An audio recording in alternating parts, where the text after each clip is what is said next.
நீங்க பேசாதீங்க. பில்லு கொடுக்க முன்னாடி அப்புறம் நீ நீ வாங்கினா பில்லு கொடுக்க முன்னாடி அப்புறம் நீ வயசுல மூத்தவங்க. சரி, டச்மெண்ட் ஒரு குவார்டர் கொடுங்களேன். டச்மெண்ட் ஒரு குவார்டர் இல்லையா? ஏன் இல்லை? இப்போ கொடுத்தீங்களே எக்ஸ்கூஸ், அது ஒன்று கொடுங்க. கொடுங்க. அது இதுக்கு எவ்வளோ? அதுக்கு இதுக்கு எவ்வளோ? 200 தானே பில்லு போட்டிருக்கு. 240 கேட்குறீங்க.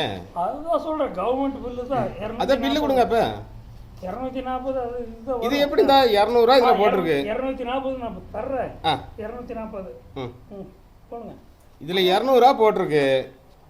240ங்க. 240 ரூபா போடுங்க, நான் தர்றேன் அந்த பில்லு. சரி, 240 பில்லு கொடுங்க. இப்போ ம் 240 கொடுத்தாச்சு இல்லை? ஏதாவது உங்கள் கையில் இருக்கு பாருங்க.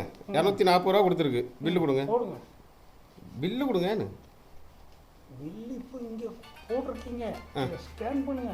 ஸ்கேன் பண்ணுறதுக்கு இல்லை, கையில் ரெடி காசு கொடுத்துட்டேன். இல்லை, நான் ரெடி காசு கொடுத்துட்டு எதுக்கு ஸ்கேன் பண்ணும்? நீங்கள் பில்லாக கொடுத்தீங்கன்னா சொன்னது புரியுறது இல்லையா? இதுக்கு 200 இதில் பில்லு போட்டிருக்குங்க. அது 240 ரூபா. நீங்கள் கோட்டை கொடுங்க பிராண்டி. இப்போ 240 நீங்கள் சொல்கிறீங்க. அப்போ பில்லு கொடுங்க.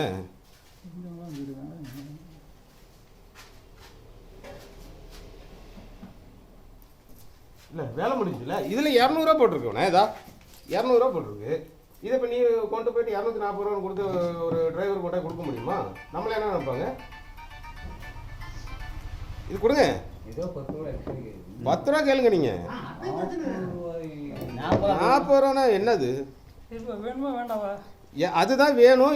எவ்வளோ இதுக்கு ரேட்டு? 240. இதுக்கு எவ்வளோ? இதுக்கு 240. அப்போ பில்லு கொடுங்க.